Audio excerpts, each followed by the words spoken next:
Ayan. Good afternoon po. Here we are again for our online Bible study.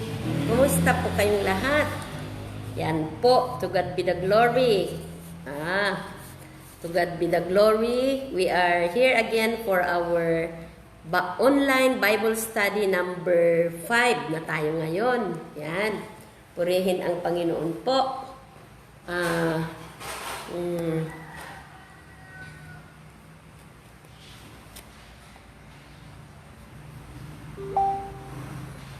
Yan po. Ngayon, ang pinag-usapan natin noong, pero bago yan, please comment kung saan po kayo, nanonood po, watching from, para makita ko rin.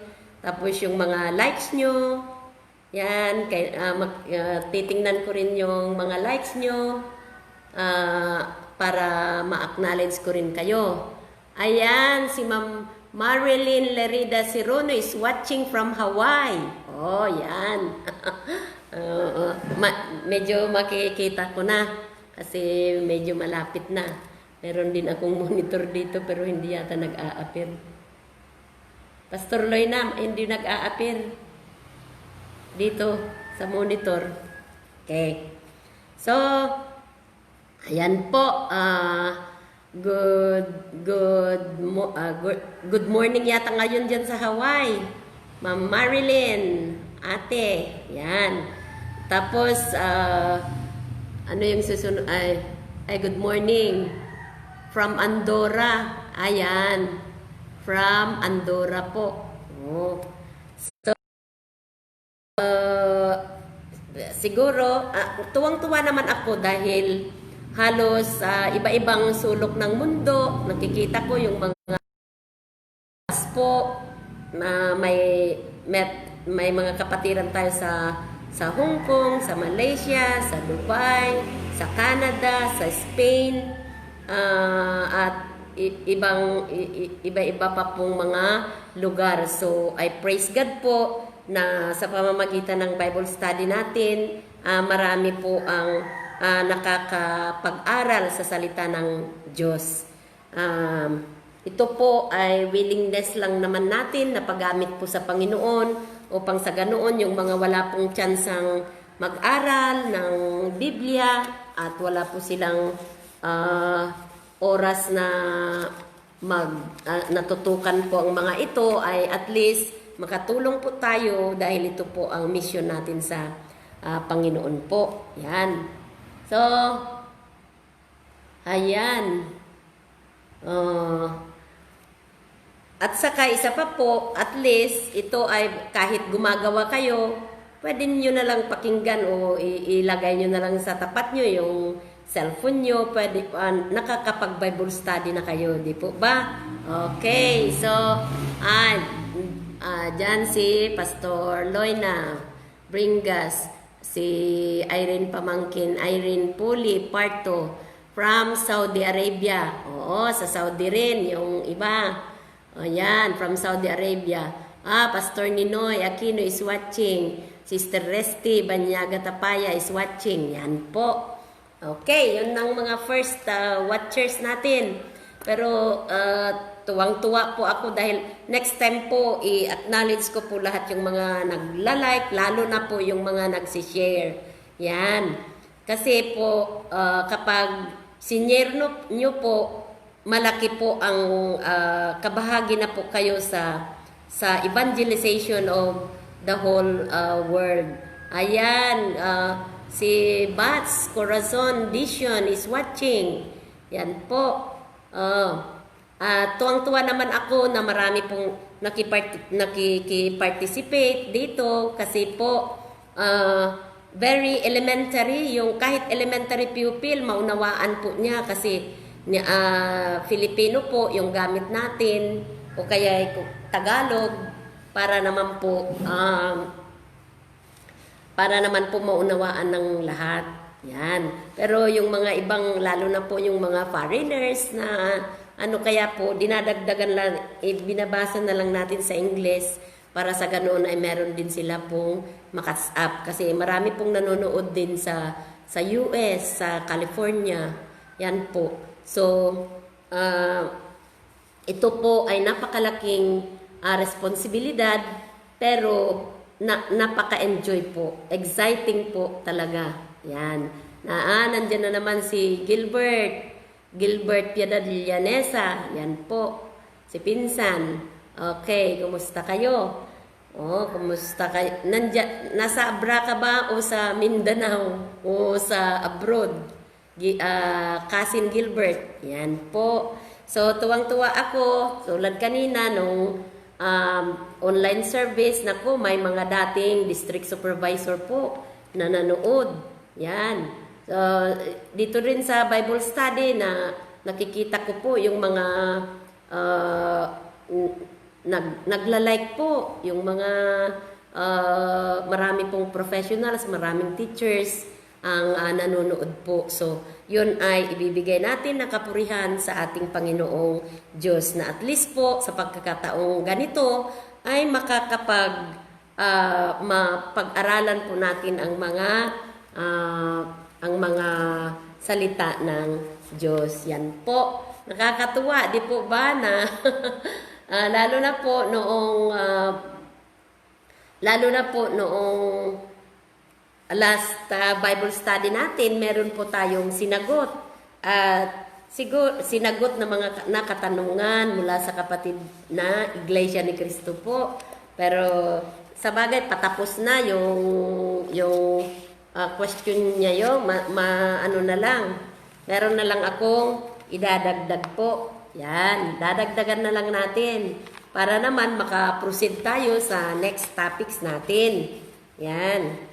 At saka, kung may mga katanungan din kayo, pwede kayong mag-send doon po doon sa messenger o kaya ay pwedeng dyan sa comment po.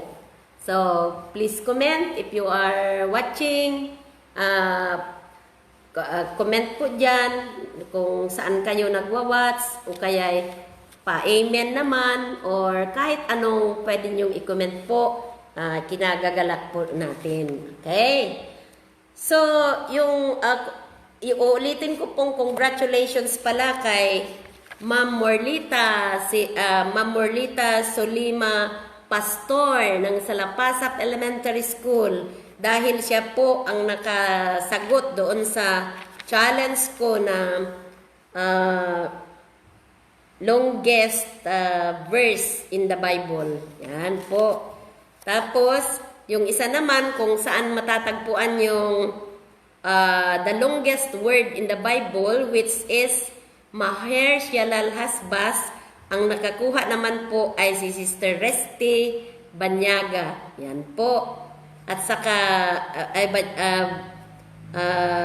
Sister Resty Banyaga Tapaya. Yan. Congratulations. Tapos, yung isa naman, yung longest chapter, yata yon, naman, Sister Loina Valencia. Yan. So, congratulations po dahil nagre-response po kayo. Yan. So, yung unang Bible study natin ay, it was all about the Bible, which is the Word of God po. So, napag-aralan natin na merong 66 books. Yun. At saka may Old Testament and New Testament. Ang unang book sa Old Testament ay Genesis. At saka Malakay naman doon sa yung end niya, yung pinakahuling book ng Old Testament. Sa New Testament naman, ang unang book natin doon ay Matthew, tapos Revelation yung huling book. Yan po. At saka dumako na tayo sa pagkagad. Yan. Diyan na tayo tumagal po. So yung God.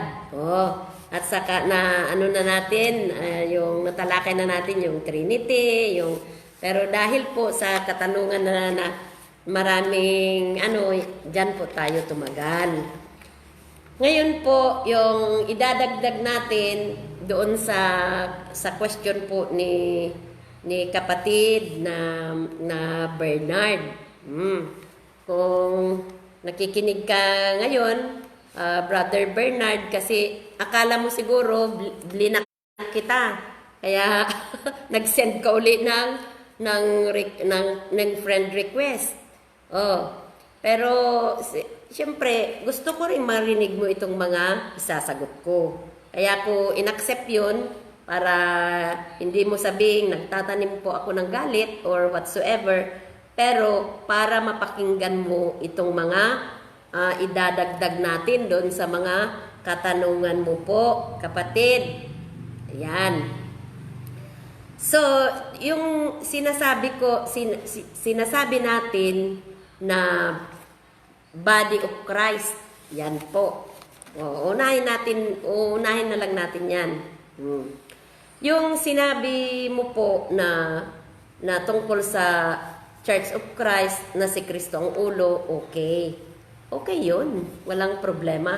Pero hindi po yun literal, kapatid. So, ulitin ko ulit na sa pagkaunawa ko lang sa pagkaunawa lang natin. Pero igagalang ko rin kung yun ang naunawaan ninyo, di yun, di bahala kayo, basta at least nasabi ko. Kasi yung sinabi mo na since si kapatid na manalo lamang ang sugo ng Diyos dahil siya yung nagtatag sa iglesia ni Kristo.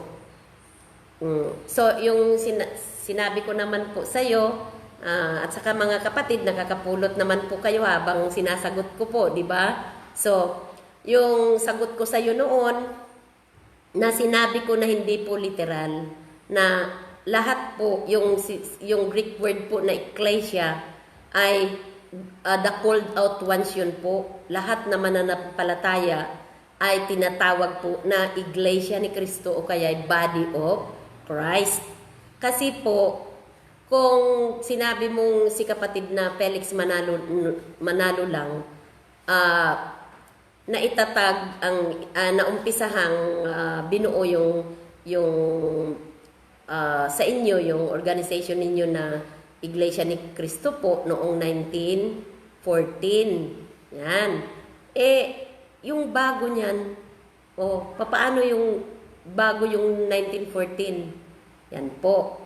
So, kung sinabi mo siya lang ang sugo, yon, di wala nang maliligtas po.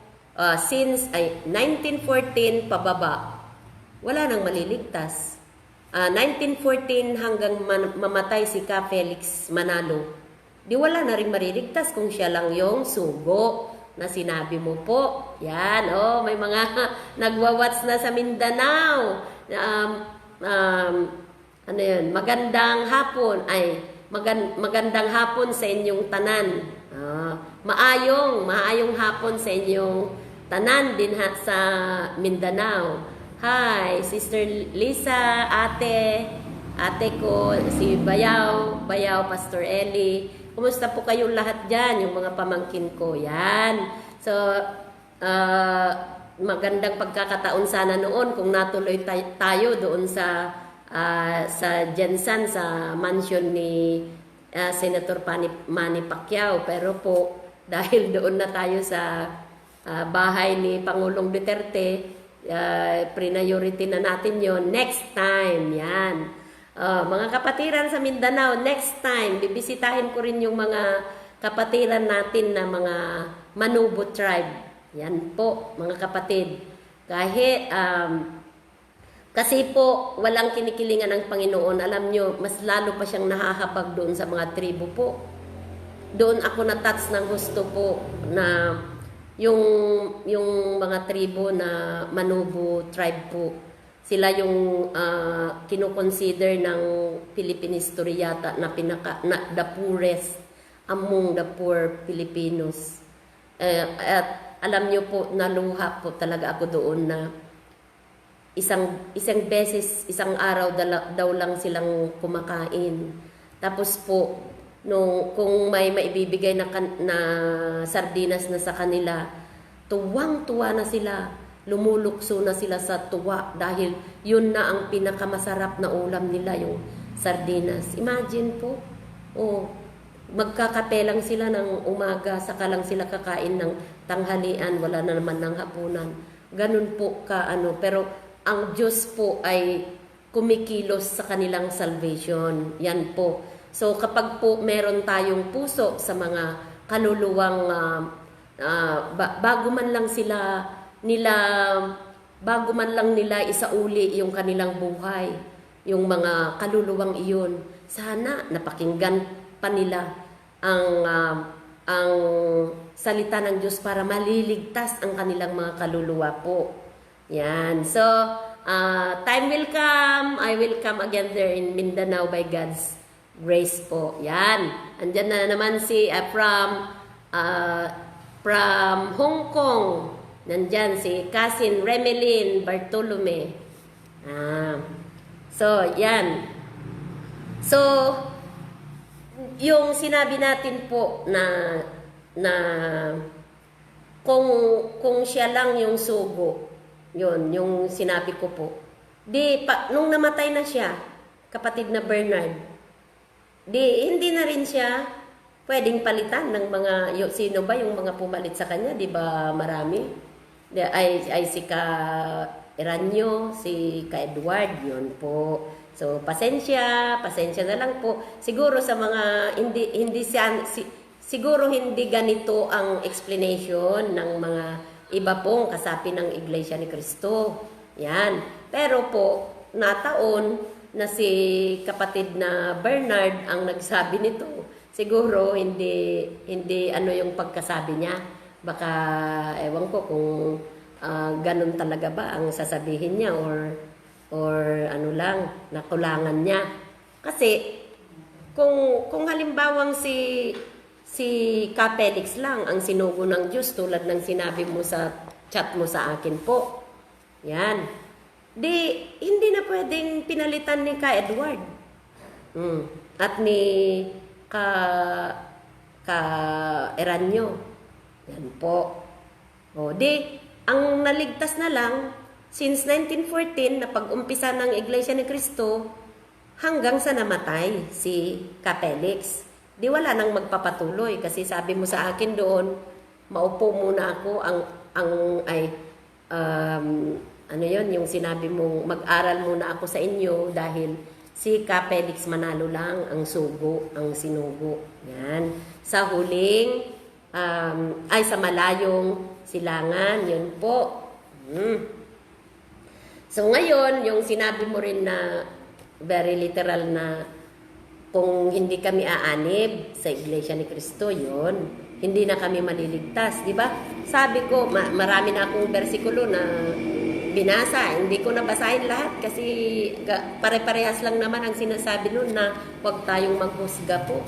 Sinabi nga niya sa iba pang references po na yung bago natin tanggalin ang puwing ng ating kapwa, ay tanggalin muna natin yung puwing natin. Ayan. Andyan na si Ma'am Belma Lasso, Dalandan. Yan, Ma'am Belma. School head po siya sa Lagatit Elementary School. Wow. Good afternoon, Ma'am Belma. Thank you for your commendation. Nung nagkita kami sa division office, sabi niya, ma'am, ang galing mo talaga, pinapanood kita. Ma'am Belma, hindi sa akin galing ang karunungan yan. The wisdom comes from the Lord. Ginagamit lang po niya ako. Yan po. Beth Manantan Ubaldo is watching. Yan. So, ngayon po, yon ang sinasabi ko na yung Iglesia ni Cristo, hindi po yun literal na yung gusali po ng ratatakan ng Iglesia ni Cristo. Lahat po na mananampalataya, the called out ones, ay maaari pong tawagin na Iglesia ni Cristo po. So, ang siguro ang tanong mo, bakit iba-ibang pangalan? Bakit iba-ibang pangalan kung bakit hindi sinunod yung pangalan doon sa Bible? At least kami, sinunod namin yung Iglesia ni Cristo na nasa Bible. Siguro yun ang katanungan mo. Pero tulad ng sinabi ko sa iyo noon, kapatid, 3 beses lang matagpuan po yung Iglesia ni Cristo o kaya Church of Christ. Kung yung sinabi ko nga noon na kung yung pangalan ng church lang ang pagbabasihan natin. Pero hindi kasi sabi naman ni Lord, He is not looking on the outside appearance. Hindi naman yun hindi naman yung very literal na yung pangalan ang kanyang kung yung pangalan nga, sabi ko, kung yung pangalan ang pagbabasehan natin, 6 times matatagpuan yung Church of God. Anong masasabi mo?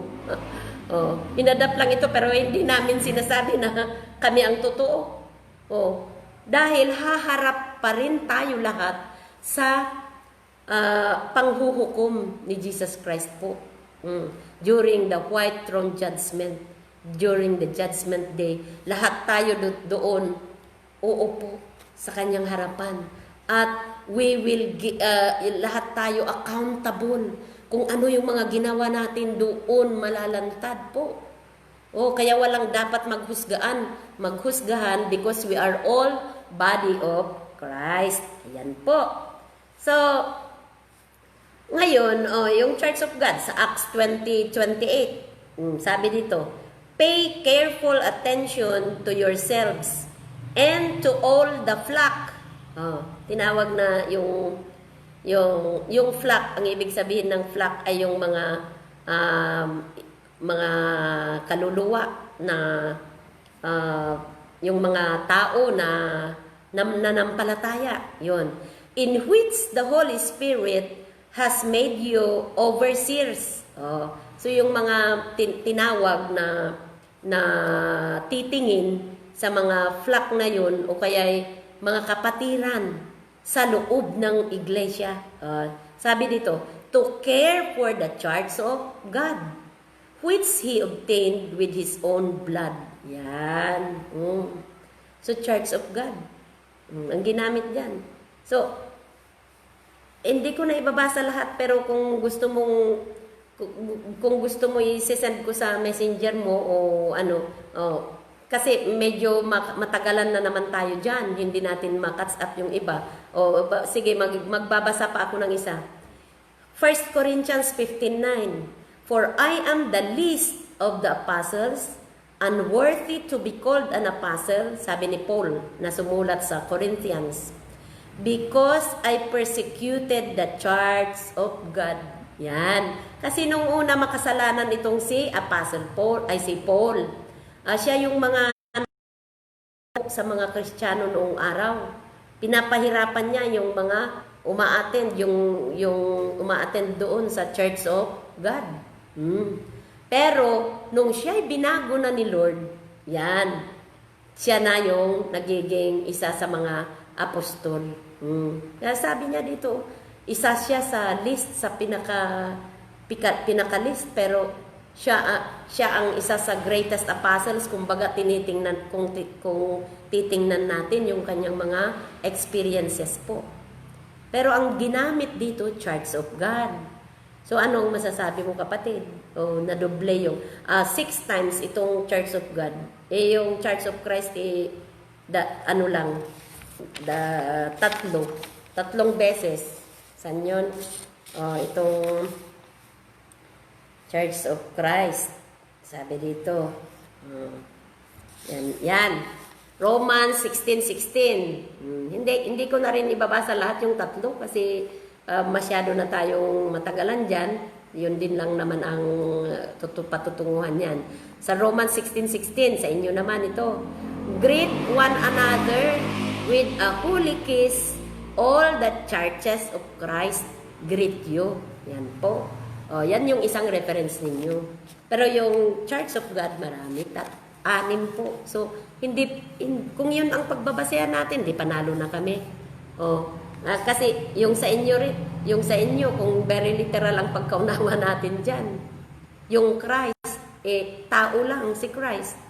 Itong pangalan ng church namin, Church of God, ay yung pangalan sa nung ibang churches namin. So, God, mas mataas pa. Kasi God, ang sinabi dito, yan. So, hindi po yung pangalan. Yan po. Ngayon, dadagdagan ko na lang kasi marami na akong na-explain noon doon sa pagka-Diyos ni Kristo. Na-explain ko na rin. Ayan, si Ma'am Minda Agustin is watching. Isa siyang master teacher sa Ilocos Norte. Yan po, best friend ko noon na pumupunta sa Bible School. Yan. Yan. So, ngayon po, dagdagan natin yung kung bakit, di ba napakaliwanag naman yung binasa natin noon na the Word was God. Ano pa? Tinawag ni Jesus Christ na Diyos ang kanyang Ama, pero tinawag din ang Ama na Diyos ang kanyang anak. Sa Hebreo po. At saka po sa Isaiah, yung mga naipangalan kay Jesus ay Mighty God. Yan po. Tapos, yung si Tomas, tinawag din ni Tomas na My Lord and My God. Yan. Hindi pwedeng paghiwalayin yun, yung My Lord at saka My God. Bakit po? Kasi iisa lang ang kausap ni Jesus Christ, ay ni Tomas. Si Jesus Christ lang. Wala siyang ibang kausap. Yan po. So, hindi naman sinaway ni Jesus Christ na hindi niya sinabing, Tomas, magdahan-dahan ka, hindi ako Diyos. Walang sinabi. Hindi niya po sinaway. Tapos, doon po sa temptation ni Satan, kay pag-tempt ni Satan, Jesus Christ sa wilderness po. Ano ang sabi ni Jesus Christ doon? Ang sabi niya, for I say unto you, do not tempt your God. Yan. So, sabi niya, huwag mong itempt ang iyong Diyos. Sino ang presently tempted? Sino ang kausap ni Satan na kanyang tinetempt? Di ba si Jesus Christ? Yan. Sabi ni Jesus Christ, huwag mong ititempt. Ano ba yung, nakalimutan ko yung ng Tagalog nung tempt. Yan. So, ang iyong Diyos, the Lord your God. Yan po. So, ibig sabihin, mismong si Jesus Christ doon. Sinabi niya. Yan. Ano pang sinabi niya? Bago nandito si Abraham, ay nandyan na ako. Dahil he was already in the beginning. Pero yun po ang hindi natin maunawaan kung hindi natin po palawakin ang ating pag-unawa sa pagka-Diyos ni Kristo. Tulad ng sinabi ko, tatlo ang matatagpuan natin doon na nag-create sa Genesis po. Pero sabi doon, iisa lang ang Diyos. Yun. In the beginning, God created the heavens and earth. Pero doon matatagpuan natin na nag-create si Jesus Christ. Na walang na-create kung wala siya. Matatagpuan rin natin, nag-create din ang Holy Spirit. Hindi po tatlo, iisa sila. Tulad nung sinabi ko na i-refresh ko uli yung itlog, may balat, may egg yolk, may puti, pero iisang itlog, yan po ang Diyos. Pero may kanya-kanya silang tungkulin din. Yung Father ay Father pa rin. Yung Son ay Son pa rin. Yung Spirit ay Spirit pa rin. May iba-iba silang gawain. Yon. So si Jesus Christ pumunta lang dito para siya ay magiging tao upang merong magliligtas sa atin po. Pero pagkatapos noon siya ay nabuhay, bumalik din siya sa dati niyang bumalik din siya sa Ama, sa kanyang sa kanyang ano yon, sa kanyang Father. Yan po. So, yung Holy Spirit naman, siya yung nagpapalakas sa atin. May kanya-kanya silang gawain. Yan. So, ano pa po ay yung sinabi mo po na si Kapelix ay anghel sa malayong silangan po. Yun, yung sabi ko nga na yung sabi ko nga na interpretation yun. Yun. Ininterpret na parang siya yung angel na umakyat doon sa ano, pero interpretation, galang ko rin kung yun ang paniniwala ninyo, di bahala po kayo. Basta, ang role ko lang po dito, i-explain ko po. Para po sa mga kapatiran na Iglesia ni Cristo, hindi ko po kayo ginajudge. Pero po, kung makinig po kayo sa mga explanations na to at maunawaan ninyo, nagpapasalamat po ako. Yan. So, doon po, meron ka rin po na banggit na taong bago, kapatid. Yan. Yun po ay, yung taong bago, yun po ang tinatawag na, may sinabi kasi dito na unless a man be born again, he cannot see the kingdom of God. Yung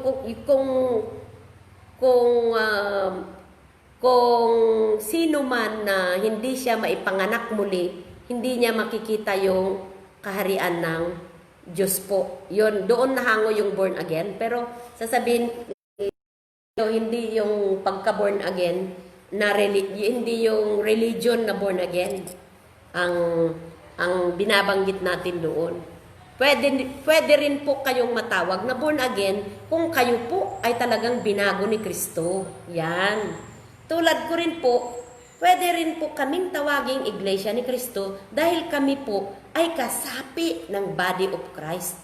Ngayon, kahit anong religion din po, kung kayo ay binago ni Kristo, yan, tinanggap nyo bilang tagapagligtas sa iyong buhay si Jesus Christ, matatawag din po kayo na born again. Yan. Pati po yung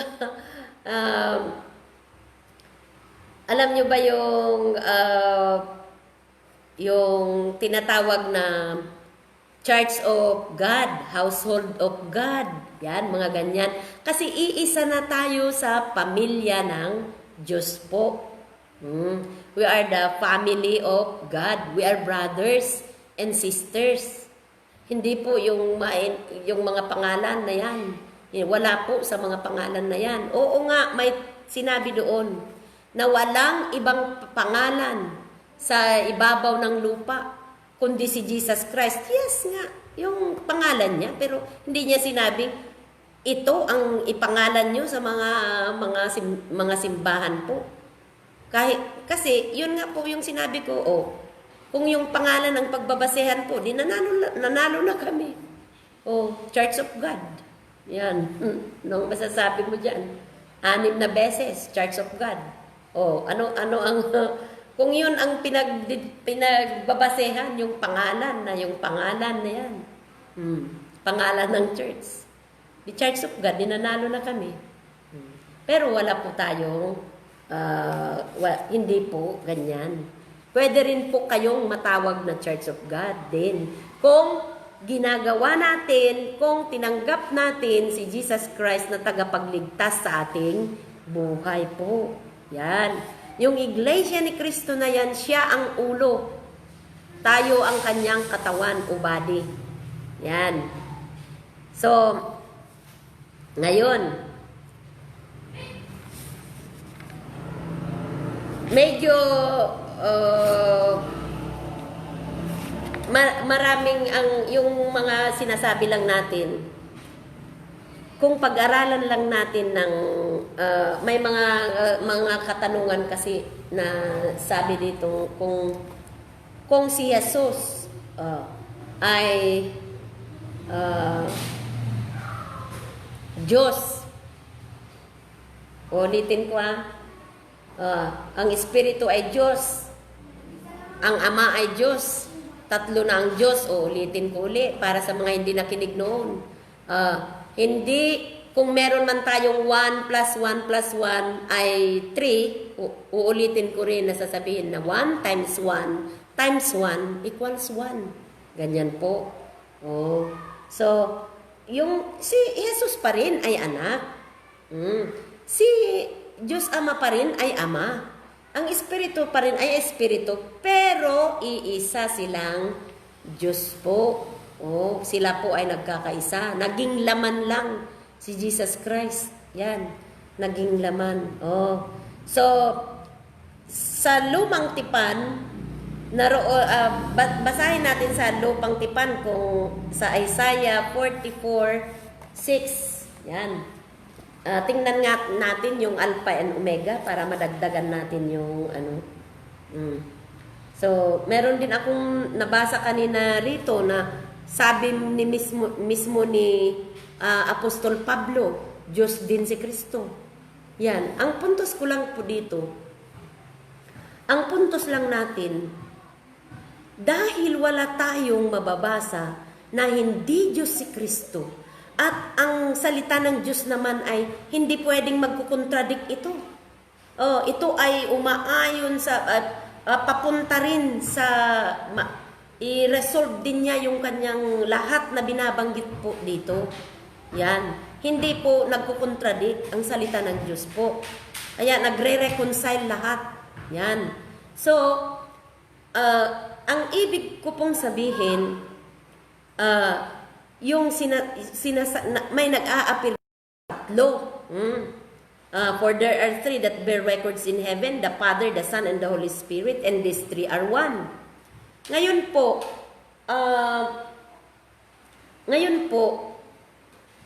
ang pinapaliwanag lang natin kung paano natin mapagre-reconcile ito, kasi hindi dapat na nagkukontradik ang mga salita po ng Diyos. So, dahil wala po namang mabasa natin na hindi Diyos si Kristo, at napakaliwanag naman sa John 1:1 at saka yung sa mga verses na siya ay Diyos po.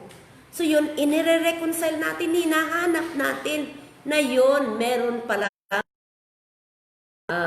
persona. Hindi man matatagpuan dito yung tinatawag na Trinity, pero Triunity, nagkakaisa sila. Nagkakaisa po. So yan.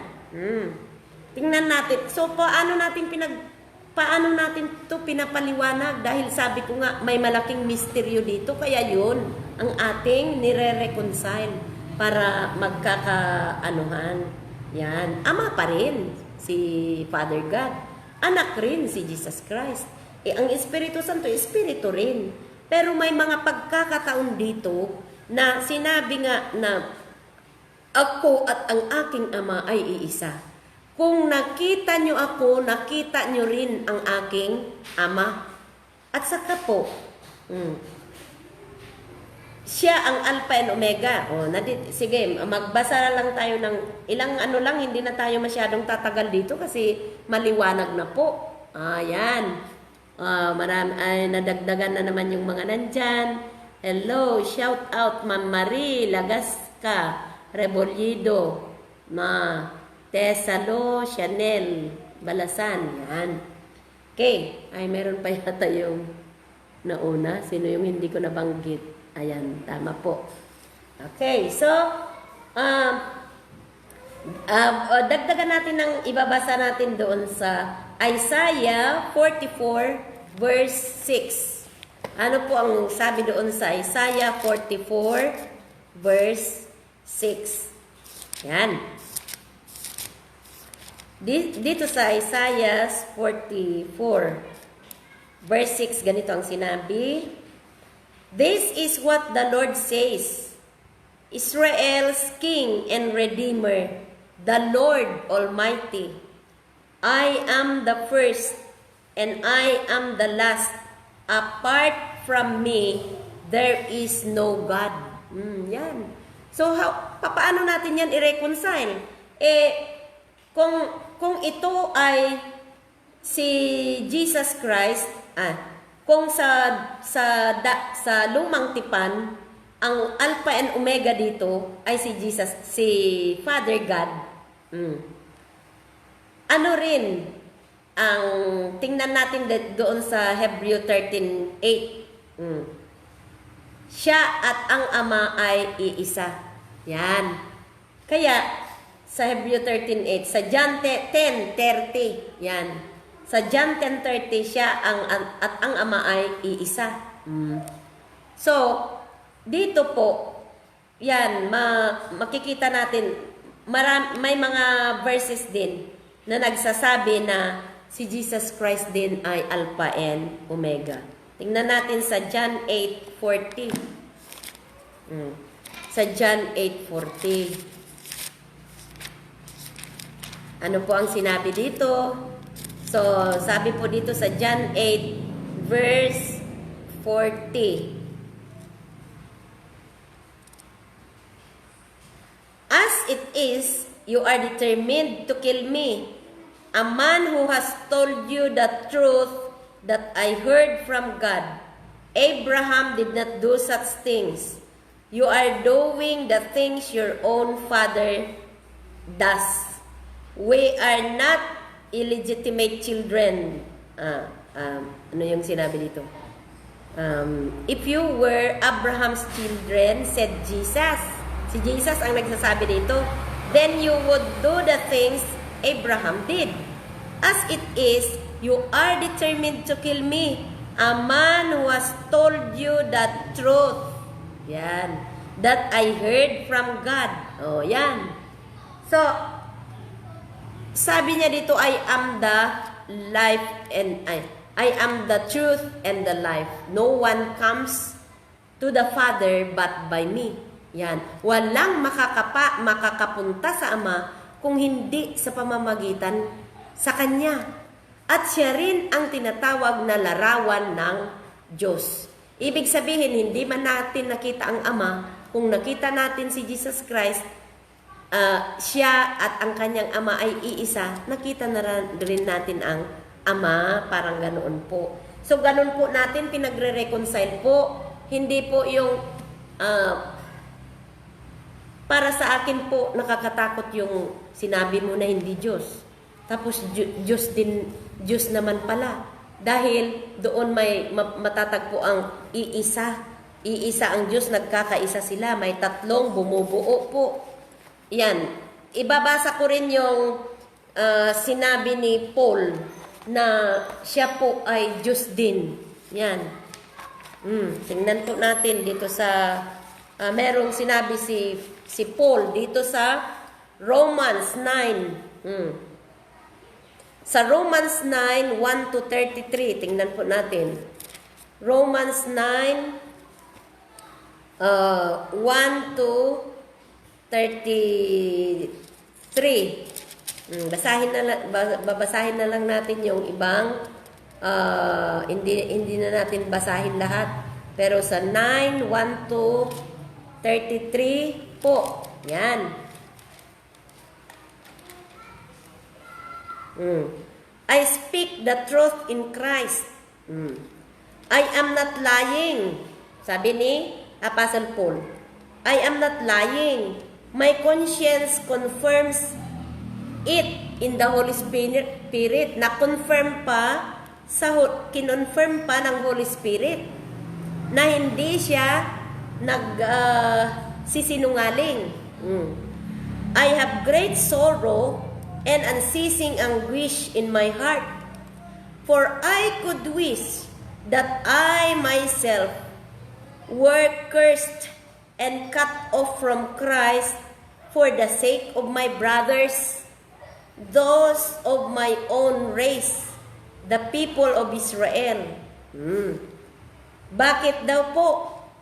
Yan, sabi dito sa 5, theirs are the patriarchs, and from them is traced the human ancestry of Christ. Yan, kama. The human ancestry of Christ, who is God over all, forever praised. Amen. Yan.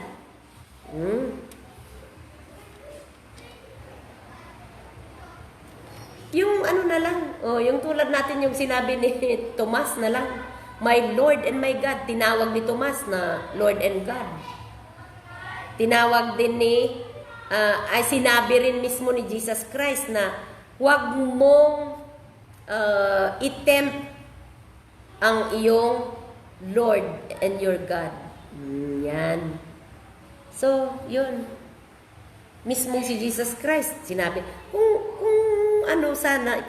kung merong nasabi dyan na was not God, yun, hindi natin ipagpipilitan. Pero pinagre-reconcile po natin. Yan. Marami pang mga references, pero hindi na tayo makakalayo dyan kung dyan na tayo tututok. So, siguro naman po mga kapatid, sapat na yun. Kahit ilang verses lang, marami. Kung doon sa theology na lang, napakaraming references po. Pero abutin tayo ng isang buwan kung doon na lang po tayo magtututok. Yan. So, ngayon, yun na. Maliwanag na ba, kapatid? Kapatid na Bernard, yung ano na lang ang hindi ko nasagot sa'yo, yung sinabi mo dito na pagkakaiba ng Diyos kay Kristo. Pero yung pagkakaiba ng Diyos kay Kristo na yung sined mo doon na mga references at verses na tungkol sa pagkakaiba ng Diyos kay Kristo, yes. Binanggit mo dito kasi nga, nung nagkatawang tao na si Jesus Christ, marami ng pagkakaiba. Pero nabanggit mo ba yung pagkakatulad nila? Marami din ang kanilang pagkakatulad, hindi mo nabanggit. Dito, nabanggit mo lang yung pagkakaiba sila. Siyempre, sabi mo dito, Oseas 11:9, hindi tao, si Kristo ay tao. Tao na siya. Naging tao nga. Naging laman. Yan, para may magsisave sa kasalanan ng sanlibutan po. Siyempre, doon sa John 4:24, walang laman at buto. Siyempre, si God the Father talagang hindi nga siya naging tao. Paano magkaroon ng laman at buto? Huwag na nating i-compare yung pagiging tao niya doon sa ano. Pero, bakit hindi mo sa akin present yung mga pagkakatulad nila? Si Jesus Christ ay Alpha and Omega. Si Father God din ay Alpha and Omega. Si Jesus Christ sinabi din na Father. Father din kay tinawag din na Yahweh si Jesus Christ. Tinawag din na Yahweh yung Ama. Marami. Yan po. Napakarami po yung mga pero kasi po, ito po mga theological terms na, papag-aralan yan ng ilang buwan sa theological seminary po. So kung natin lahat dito, hindi na po natin accommodate yung mga iba pong topics natin. Yan po. At saka, dito po, itong mga audience natin sa ating Bible study, may mga elementary po dito, may mga medyo hinay-hinayin lang po natin. Medyo mga elementary, high school students, yan po. Doon sa mga, pero napaka-easy naman na mapag-aralan. Yan. Binibigay ni Lord ang wisdom. Yan. Sino po? Ayan, nandyan si Sir Orsimo Pascua, the District Supervisor of Bacara, Ilocos Norte. Yan. Andyan din si Mary Grace Lianesa. Nandyan si Pastor Alona Villa sa Sinaid. Yan. So, andyan si Sir Orsi, yung cum laude namin noon. Yan. Shout out, Sir Orsi. Nakita ko rin si kanina, nanood sa Sunday service namin, si Sir William Alcon. Yan, mga bats ko yan sa MMSU po. Yan. So, ang saya-saya, di ba? Na meron tayong communication na ganito, Bible study, na through online po, ginagamit po tayo ng Panginoon para nag-aaral po tayo ng mga salita ng Diyos. Di po ba? So, anyway, it's a weekend. Di ba, Sir Orsi? Yan. So, ngayon, tama na yun. Para sa akin, tama na yun mga kapatid. Oh, marami na po yung napag-aralan natin doon sa God as na binubuo ng tatlong persona, the Father, the Son, and the Holy Spirit. Then, pag-aralan din natin na si Jesus Christ, marami po tayong nasabi doon na nag-prove na siya ay God. Kasi siya ang isa doon sa tatlong persona ng pagka-Diyos, ay ng Diyos. Iisa lang ang Diyos, hindi tatlo. Yan. Napatunayan natin na talagang Jesus Christ was God doon. Yan. So ngayon po, tututukan natin yung si Jesus Christ. Diyan na tayo. Tama na yun. O, kapatid na Bernard. Total, wala ka nang follow-up na questions dyan. Siguro, naunawaan mo na po. O, naunawaan mo na kung hindi mo man naunawaan, ire-respect ko pa rin. At kung kayong mga kapatiran sa Iglesia ni Cristo, yung mga kapatid ko, mga pamangkin ko, at least napakinggan nyo itong explanation ko rin dito sa online. Para pagdating ng araw po, kung sino man, kung meron mang hindi maliligtas, hindi po hahanapin ni Lord sa akin ang iyong mga kaluluwa kung halimbawa lang. Pero pinipalangin ko po na maliligtas lahat na Iglesia ni Cristo, maliligtas lahat na tayo, kahit anong relihiyon meron tayo. Yan. Kasi po, yung sinabi ko pong religion cannot save a person, tama po yun. Kaya nga yung sinabi ko na kahit 100 beses ka pa, kahit umanib ka pa. Yan, yung para doon sa hindi nakinig, sa last Bible study natin, sa number 4, sabi ko, kahit po aanib ka ng aanib sa Iglesia ni Cristo na nung napatayo sa pamamagitan ni Ka Felix Manalo, kung hindi mo pa rin susundin ang kalooban ng Panginoon, hindi ka nagbagong buhay, hindi mo binild yung relationship mo sa Panginoon, at until the end, gumagawa ka ng kasalanan, hindi basihan na kung umanib ka doon, 100% ka na maliligtas po. Yon ang sinabi ko. Kasi haharap tayo lahat, for everyone will face you before the judge. Sino yung judge natin? Si Jesus Christ. At bawat isa ilalantad niya doon kung ano ang ating mga ginawa. Kaya hindi tayo dapat maghusgahan. Hindi natin husgahan. Hindi siya maliligtas. Kami lang ang maliligtas. Hindi po. Baka babalik sa atin ang paghuhusga na yan. Mahusgahan tayo din sa salita ng Diyos. Nakakatakot po kung hindi tayo ang maliligtas. Yan. At least yung mga explanations ko po dito, napakinggan na po ng mga kapatiran sa Iglesia ni Cristo, yung mga kamag-anak ko po, mga hipak ko, mga kapatid ko. At least, magaan na yung pakiramdam ko po. Dahil hindi nahahanapin ni Lord ang kanilang mga kaluluwa sa akin. Baka balang araw sabihin niya, anak, Julie anak, ilang taon kang nangaral ng salita ng Diyos. Hindi mo man lang naipangaral ang mga ito sa inyong mga kapatid, sa iyong mga kamag-anak, sa iyong mga pamangkin o mga kaibigan. Yan po. Kaya po ngayon, nag-uumapaw po ang aking kagalakan dahil na-explain ko na ito lahat. At wala na po akong pananagutan. Kung hindi man po kayo maniniwala, bahala kayo.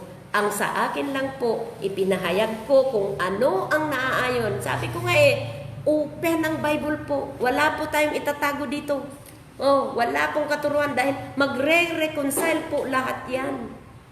Wala pong nagkukontradict na salita ng Diyos. Lahat yan pinagre-reconcile. Wala pong baga maliban na lang doon sa mga doktrina po na hindi matatagpuan dito sa 66 books. Itong 66 books po ang original. Yan po. Now, dadako na tayo dito sa Jesus. Tungkol na kay Jesus. Okay. Ayan. Doon po sa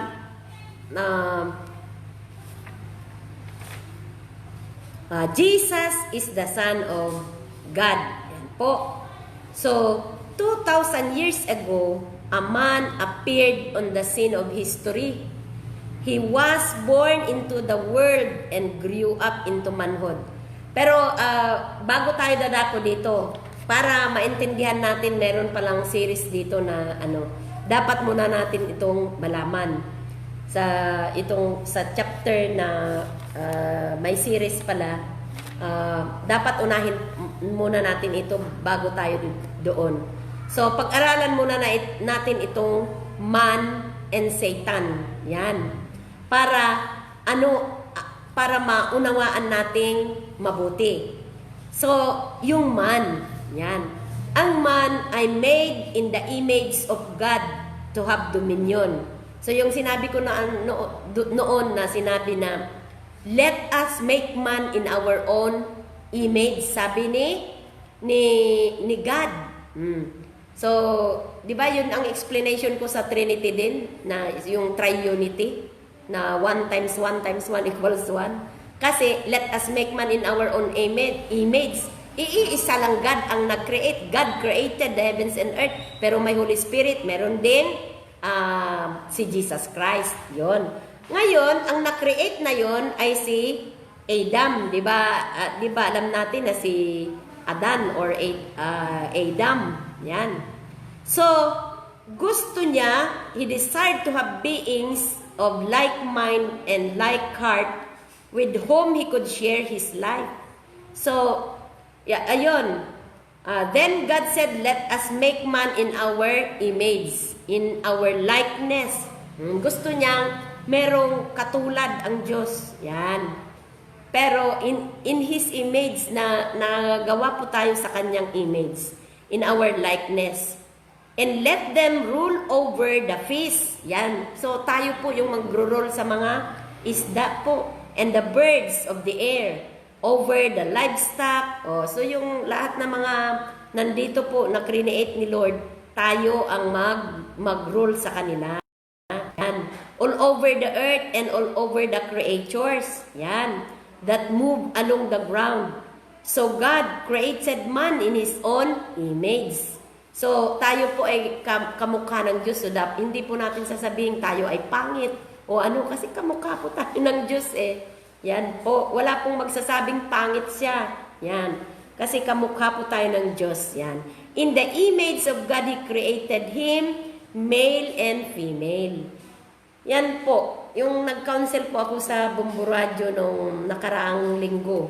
Yan. Nung last Sunday po, doon sa whether ano ba ang mas mabuti, yung married life or yung single. Sabi ko po doon, ang pag-aasawa ay gift yan ni Lord. Kasi nga, create niya si Adan at saka si Eve. Yan. So, that's a gift. Yung pag-aasawa po ay gift. Yan. Yung sinabi ko doon sa program ng, Arasaas ti Rabii or Whisper in the Night. Arasaas ti Sardam. Yun, ang programa ni Bumbu Cyril. Sa, yung sa linggo na mga 9 o'clock to 9:30 yata yun. Yan. Ito yan. Kasi, create niya si Adam at saka si Eve. Nung makita niyang malungkot si Adam, ay ginawa rin niya mula sa kanyang yung ribs. Yan. So, create din niya si Eva, si Eve. Yan. Pero ano ang ginawa ni Lucifer? Sino itong si Lucifer? Yan. So, God created many wonderful things before He created the heavens and earth. Among them were the angels. So, bago yung heavens and earth, yung mga angels, yan. Spirit beings, whose purpose is to fulfill God's will. Angels worship God and serve Him continually. Yan. So, however, when Lucifer, sino si Lucifer? Siya po yung one of the great leading angels. Yan po. Understood about God's plan to create man. Yan. Nalaman po niya na si God ay mag-recreate ng man. So ngayon po, nagrebelde siya sa Diyos. He wanted to be above God's throne. Gusto po niyang talbugan ang Diyos. Yan po. So he wanted the position and authority God had planned for mankind. Yan po. So, authority God had planned for mankind. So, yan, nagrebelde siya. He wanted to rule all creation from above God's throne in heaven. Yan po. So, when Lucifer rebelled, God cast him out of heaven. Yan po, mula sa kaitaas-taasan na ikinast out niya dito sa lupa. Yan, in Revelations 12:4 yun. Matatagpuan po doon. How you have fallen from heaven, O morning star, or Lucifer, son of the dawn, you have been cast down to earth, you who once land low the nations. You said in your heart, I will ascend to heaven. I will raise my throne above the stars of God. I will sit enthroned on the mount of the assembly, on the utmost heights of the sacred mountain. I will ascend above the tops of the clouds. I will make myself like the Most High. Yan po ang nagumpisahan ng pride. Yan po si Lucifer. Kasi gusto niyang, kapag po mayroong mga espiritu na gano'n, na gusto nating talbugan yung mga gano'n. Nako, espiritu na yun po ni Lucifer. Kung hindi po tayo nagpapasakop sa ating mga at gusto po natin, parang gano'n po. So Lucifer was cast out to the earth, where he is now known as Satan or the devil. So separated from the glory of the Creator God, he lost the beauty. Yan po, siya noon ay leader siya ng choir sa heaven. Yung siya, parang choir director siya sa heaven. Napaka nagniningning siya sa kanyang kasikatan, sa kanyang beauty. Pero, na-lost niya yun because of pride. Yan. Once he had, and became evil and full of darkness. So, naging yan. So, nadagdagan ba? Ayan, marami nang naidagdag na naman. Si Cousin Pastor Dita Palacios Piedad sa Malaysia. Yan. Evelyn. Yan. Ma'am Evelyn Sabines. Okay. So, yun po. The angels who fell with him, ay meron din siyang mga parang yung mga tauhan niya na pasama. Yon, yung mga sumunod sa kanya na i-cast out din dito sa world as evil spirits in God's newly created world. But Satan's evil ambition did not change, and so he set about with another plan to try. Yan. And usurp, unlawfully take God's throne. He went after the man God had created. Yan po nag-umpisa. Dahil naka-create na si God, yan, ang role na ni Lucifer ay gusto niyang guluhin, gusto niyang i-tempt gusto po niyang i-tempt ang create ni Lord na man at saka woman.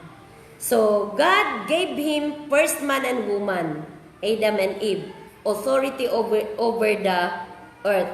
The temptation, no? Tingnan natin kung paano tinempt ni Satan. To keep them safe from Satan and his evil spirits, God planted 2 special trees. Meron pong 2 special trees doon in the garden. The Garden of Eden, where Adam and Eve lived. So God called them the tree of life. Yan po. So, the tree of the knowledge of good and evil. Wala po tayong matagpuan na yun po ay mansanas po. Interpretation na naman yun na parang mansanas po yung tree of life. Pero ang pangalan po ay, ano yung pangalan niya? Tree of life, or the tree of the knowledge of good and evil. Yan. So, Genesis 2:9 and 17, doon po. Ngayon, the tree of life represent the life and authority of God Himself.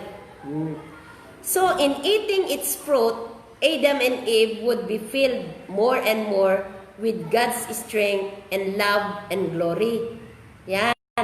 Pinagbawalan po sila na nakakainin nila yung fruit na yun. Dahil po, mabubuksan ang kanilang pagkaunawa sa what is good and evil. Yan. Diyan na umentra si Satan. The tree of the knowledge of good and evil represents Satan's life and authority. And as long as Adam and Eve did not eat its fruit, they were safe from the evil spirits. Sana kung hindi lang nila kinain yon, free sila, hindi sila magagalaw ng evil spirits which filled the earth. Dahil ayan po. So ayan dyan si Ma'am Evelyn Baclig Suetos. Yan, Ma'am, retired teacher. Okay. Thank you, Ma'am. So, meron din dito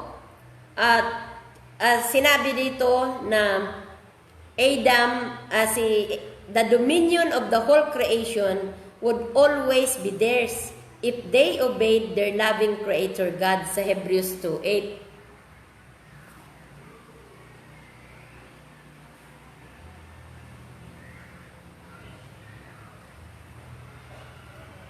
Yan po. So, ngayon, the Lord God took the man and put him in the Garden of Eden to work it and take care of it. And the Lord God commanded the man, "You are free to eat from any tree in the garden." Yan. Lahat na prutas doon pwede nilang kainin. Wag lang yun. But you must not eat from the tree of the knowledge of good and evil. For when you eat, you will surely die. Yan. However, Satan, itong si Satan, dinisib niya. Nilinlang niya si Eva. He told her, the tree of the knowledge of good and evil wasn't really bad. Hindi raw po masama. So rather, it would make them like gods. Yun, tinempt niya.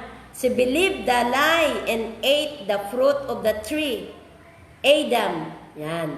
Although he knew it was a lie, also ate of the tree. Yan. So, kumain sila. When the woman saw that the fruit was good for food and pleasing to the eye and also desirable for gaining wisdom, she took some and ate it. She also gave some to her husband who was with her and he ate it. Yan, kumain din si Adam. Genesis 3:6. Ang may kasalanan daw si Eva, bakit binigyan na si Adam? Pero si Adam naman, kung hindi naman niya kinuha, kahit binigyan ni Eva, magkakasala ba sila? Parehas din sila. Okay, so what is the result? So through that one act of sin, man lost his glory and image of God and the dominion over the creation. So Satan then took the throne vacated by Adam and Eve, who exercised his dominion over the earth. And death filled the world. Yan po. So, yan, nag-umpisa sa Hebrew 2:14 to 15. Yan. So, sin entered the world through one man, and death through sin. And in this way, death came to all men, because in Adam all sinned. So, nagkasala na ang lahat. Yan po. So, all the generations following Adam and Eve, na inherit na natin po. Yan, yung fallen nature. So, all come under the power and dominion of Satan. So, sa Ephesians 2:1-3, sabi doon, "As for you were dead in your transgressions and sins, in which you used to live when you followed the ways of this world, and the ruler of the kingdom of the air, the spirit who is now at work in those who are disobedient." Yan. So, lahat na nag-disobey, yun na. All of us also live among them at one time, gratifying the cravings of our sinful nature, following its desires and thoughts. Like the rest, we were by nature objects of wrath. Sa Ephesians 2:1-3 po. Yan po. Now, sa people's hearts, everywhere are now filled with. Nako, ito mga kapatid, matindi. May pasabog dito. Huwag kayong magagalit, pero ito po ay talagang makikita natin sa Panginoon. Dito na nag-umpisa yung mga kasalanan. So, ano yung mga kasalanan na yan? Yan. Sa Romans 1:21-23, sabi dito, "For although they knew God, they neither glorified Him as God, nor gave their thanks to Him, but their thinking became futile, and their foolish hearts were darkened. Although they claimed to be wise, they became fools and exchanged the glory of the immortal God for images made to look like mortal man, and birds and animals and reptiles." Yan.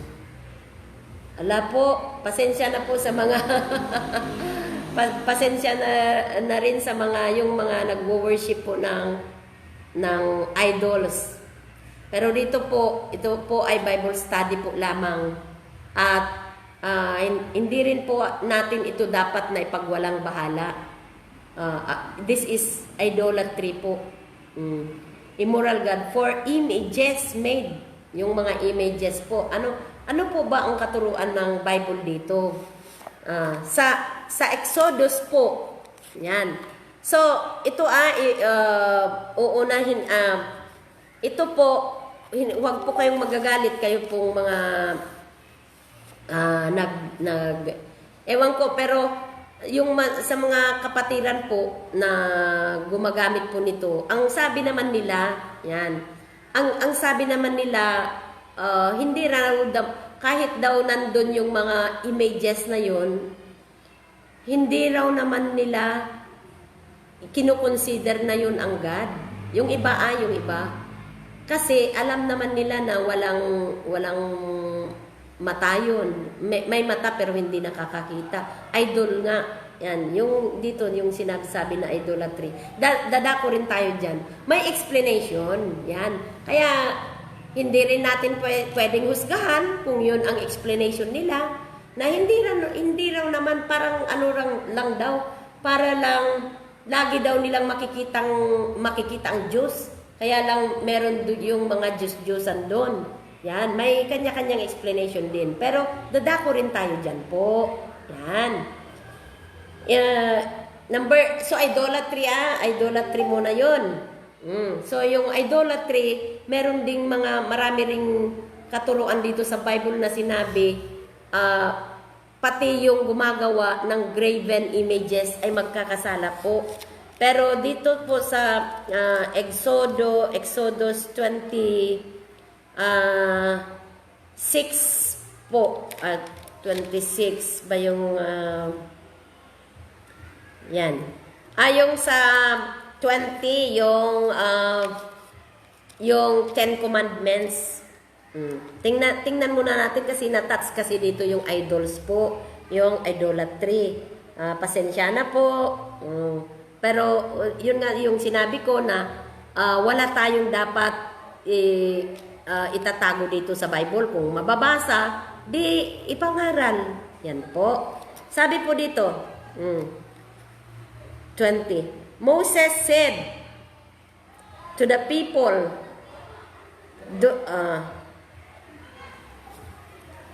dito po pala, mag-umpisa tayo dito sa 10, dito sa 1. And God spoke all these words, I am the Lord your God, who brought you out of Egypt, out of the land of slavery. Yan po.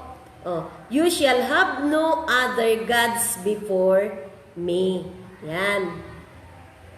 You shall not make for yourself an idol in the form of anything in heaven. So ano ba yung nasa heaven? Yung mga angels.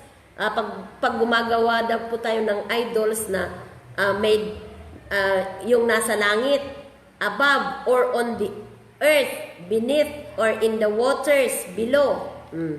You shall not bow to them or worship them. Yan po. For I, the Lord your God, am a jealous God, punishing the children for the sin of the fathers to the 3rd and 4th generation of those who hate me, but showing love to 1,000 generations of those who love me and keep my commandments. Ayan po, pasensya na po sa mga sumasamba po sa mga Diyos-Diyosan. Yan po. Pero dito sinabi dito kasi na nasa ano kasi tayo dito sa man and Satan, at nasa temptation na tayo, nasa sins. Yon. So nabanggit po dito itong idolatry po. Bakit daw po ayaw ng Panginoon na wala po tayong kikilalaning ibang Diyos po, na yung mga idols hindi po natin dapat sambahin? Dahil po sabi dito, you shall not make yourself, pati po yung paggawa ay hindi po natin dapat gagawin. So pati po ba yung mga gumagawa ng graven images ay magkakasala? Yun po ang sinabi dito. So anything in heaven, above or earth, or you shall not bow down to them. Pero yung mga kapatiran naman po na nagsasabi na, merong nakapagsabi sa akin na bagamat pumunta siya doon, kukuros siya yata doon sa graven images, hindi naman daw niya kinukonsider na yun ang Diyos. Para lang daw makita niya na parang lagi niyang makikita ang Diyos. Ganon ang kanyang explanation. Pero yung iba talagang sinasamba yata kasi ewan ko yung iba. Yun. Hindi rin ako nagja-judge. Pero po mga kapatid, ito po ay ipangaral ko pa rin po. Para po wala po akong pananagutan na kapag po nasusuklam ang Diyos sa atin na sinasabi niyang kapag sabihin niya, dahil sabi dito na I am jealous, a jealous God. Tingnan nyo sa verse 5, you shall not bow down to them or worship them, for I, the Lord your God, am a jealous God, punishing the children for the sin of the fathers to the 3rd and 4th generation. Nako, pag sumasamba daw po tayo sa mga Diyos-Diyosan, mapapanis po pati yung 2nd and 3rd generations po natin. Kasi po, nagjijilos si God na bakit sumasamba po tayo doon sa may mga matanga, wala namang ay hindi naman nakakakita. Meron nga siyang may katawan, hindi naman yan tayo ma-embrace. Kaya nga nagsiselos daw ang Diyos kapag sumasamba po tayo sa mga Diyosan. Pasensya na po, pero ipapangaral ko lang po para po matanggal sa akin yung pananagutan na dapat po malaman natin ito. At kung gagawin pa rin natin, na halimbawa, nalaman nyo ito na hindi nagsiselos pala ang living God natin kapag tayo ay sumasamba po sa mga Diyos-Diyosan, bahala kayo kung sumamba pa rin kayo. Bahala kayo, basta at least po, nalaman natin ngayon. Mawawala yung pananagutan ko sa Panginoon po. Dahil sabi niya, I, the Lord your God, am a jealous God. Yan po. Nagjijilos siya kapag nagsumasamba po tayo sa mga ganon. You shall not misuse the name of the Lord your God. Sabi pa dito. Yan po. Nasa sa 10 kautusan yon. So, idolatry po. Ngayon, marami ring mga references dyan. Pero hindi na tayo makakatagal dyan kasi marami.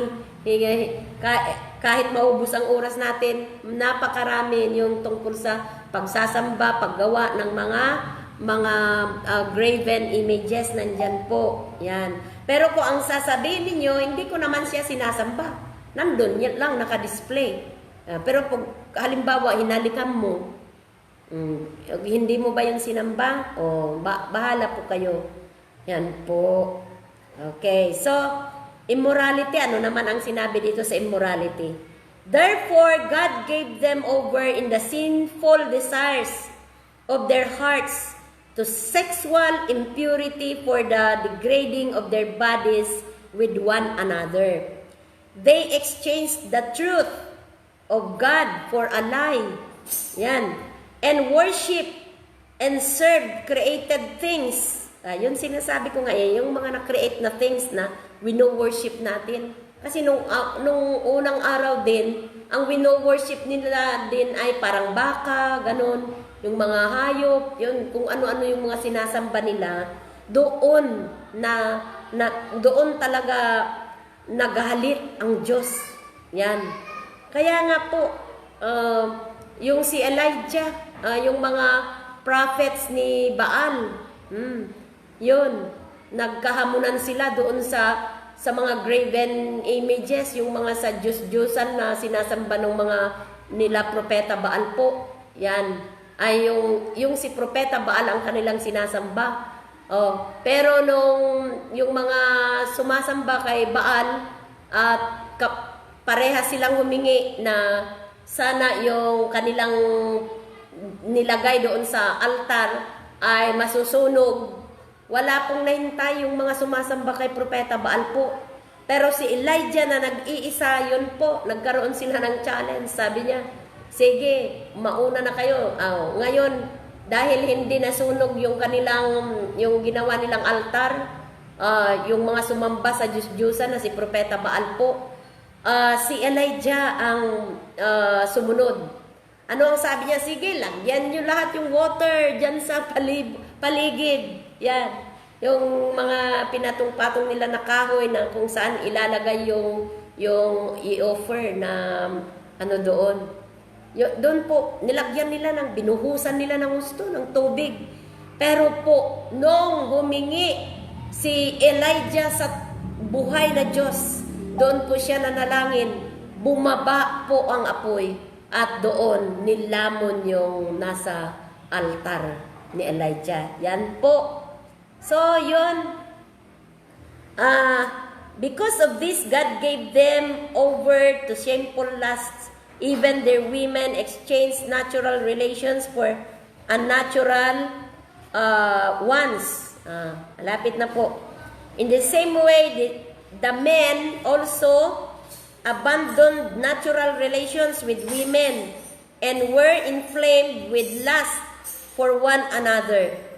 Men committed indecent acts, yan, with other men and received in themselves the due penalty for their perversion. Yan po sa Romans 1:24-27. Kaya nga po, sinunog.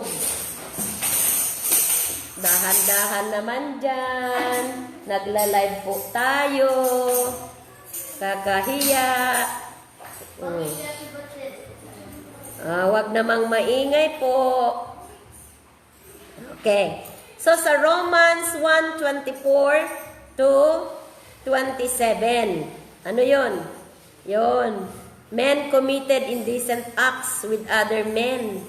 Kaya nga po nasunog yung Sodom and Gomorrah na syudad. Yan po. So, immorality yun.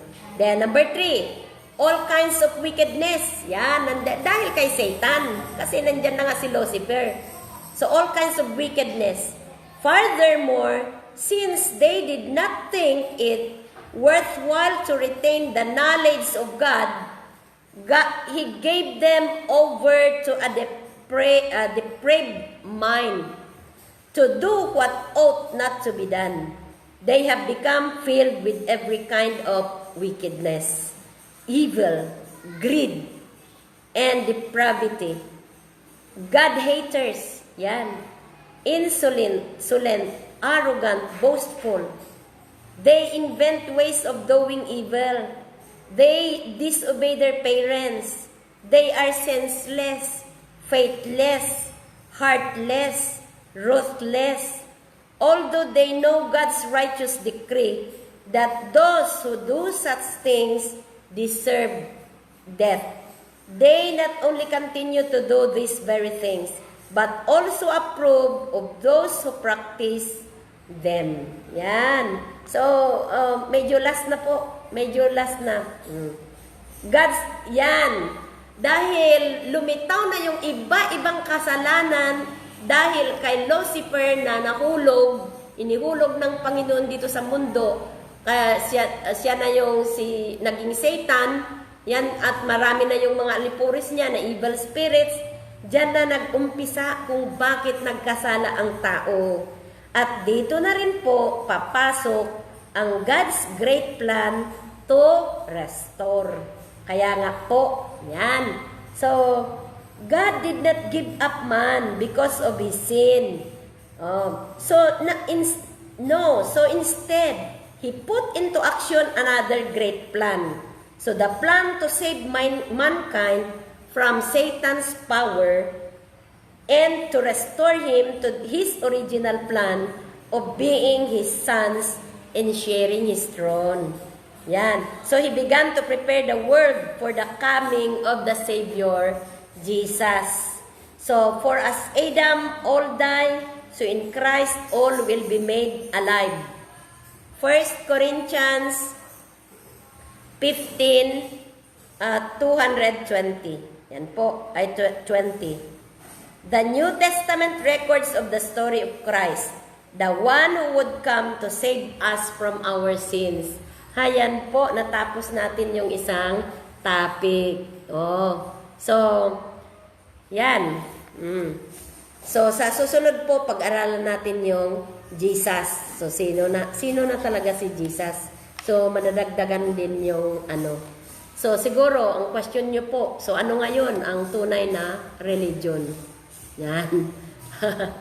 Dahil, yan, ang tao nagkasala. So, yung forces of darkness na si Lucifer nandyan.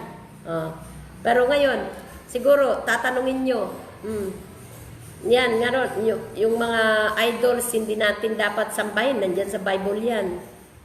Kasi magsiselos ang living God natin. At, yun po,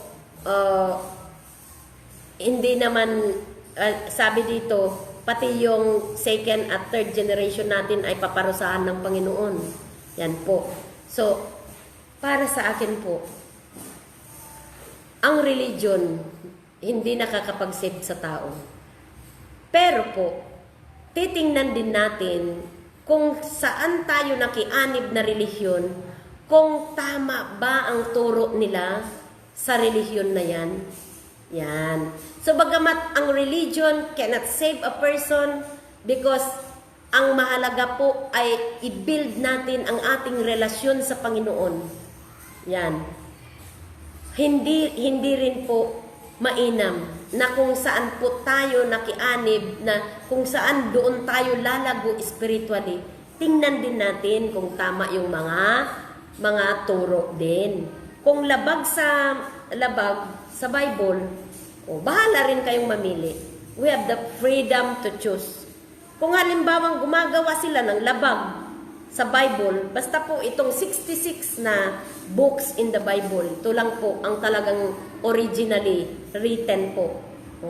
May mga karagdagan pero ito po yung talagang pinaka-original.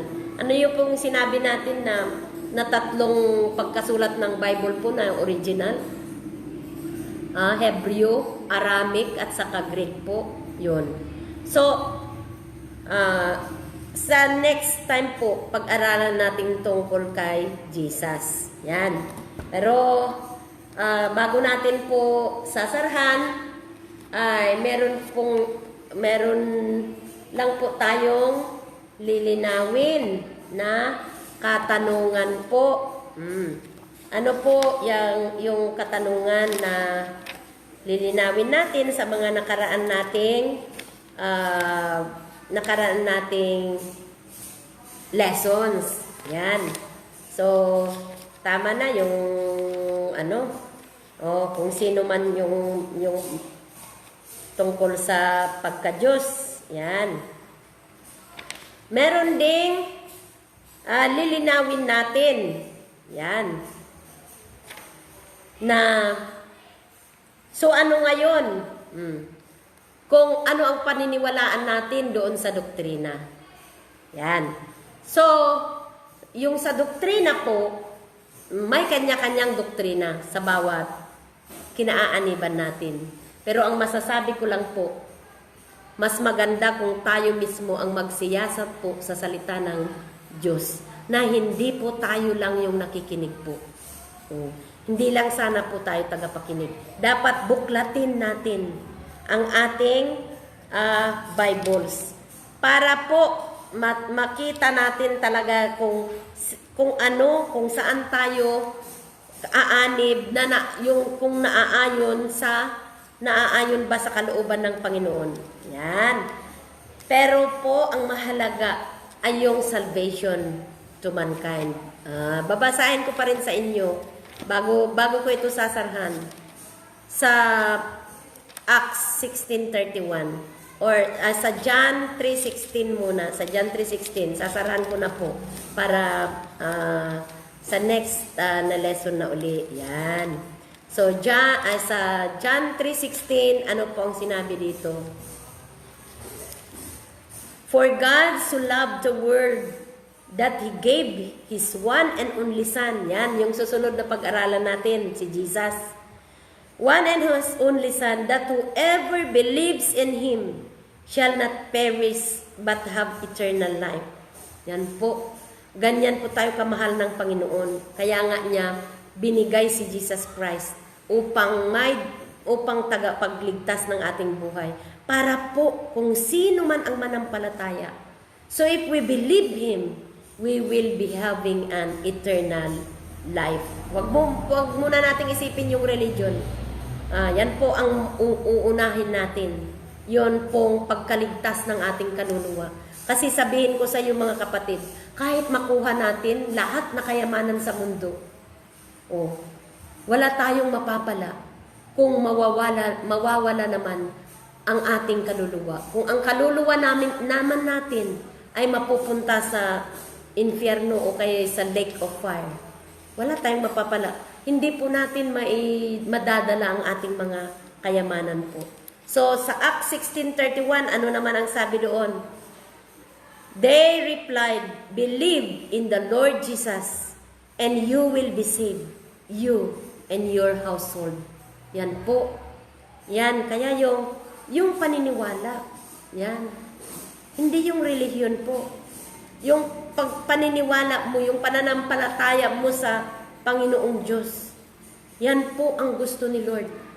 Kapag tayo ay inaccept na natin si Jesus Christ sa ating buhay, yan ay maliligtas na tayo, pati yung mga kapamilya natin, yung mga kasapi ng yung household po natin.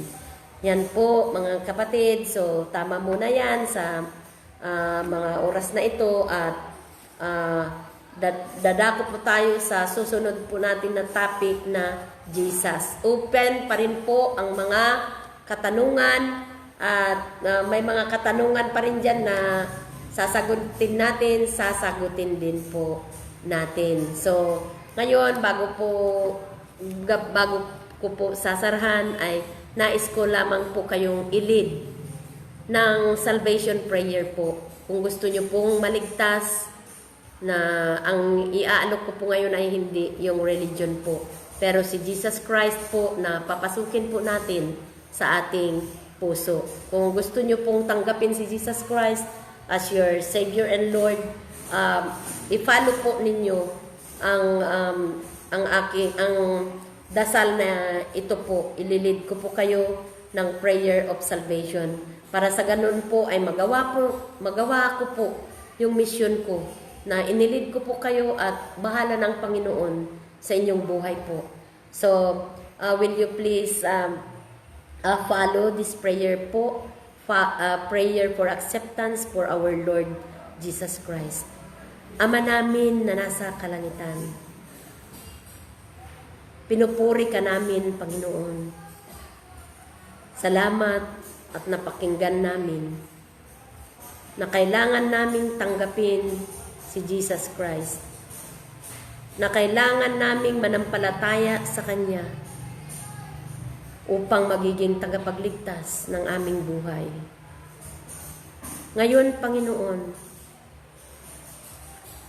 please forgive my sins. Ano man po yung mga pagkakasalang nagawa ko, patawarin mo po ako, Panginoon. At mula ngayon, Panginoon,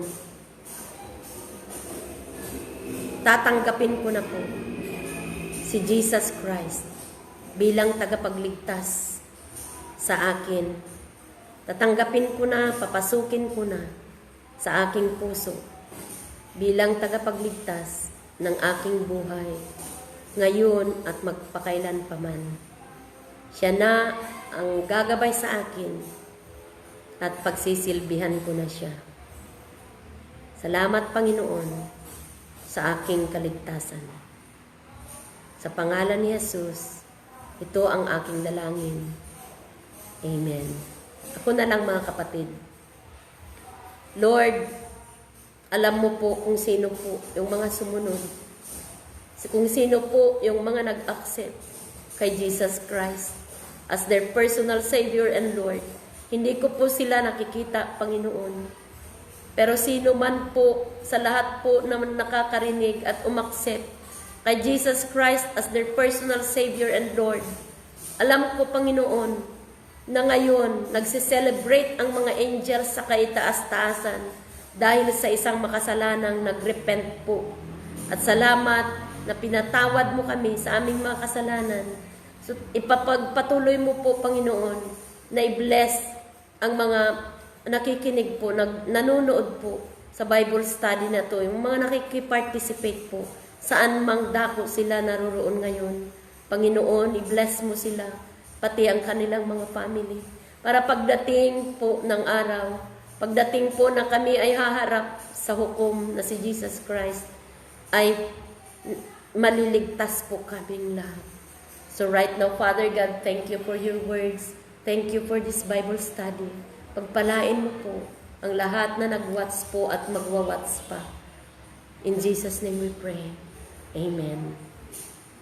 Ayan, mga kapatid.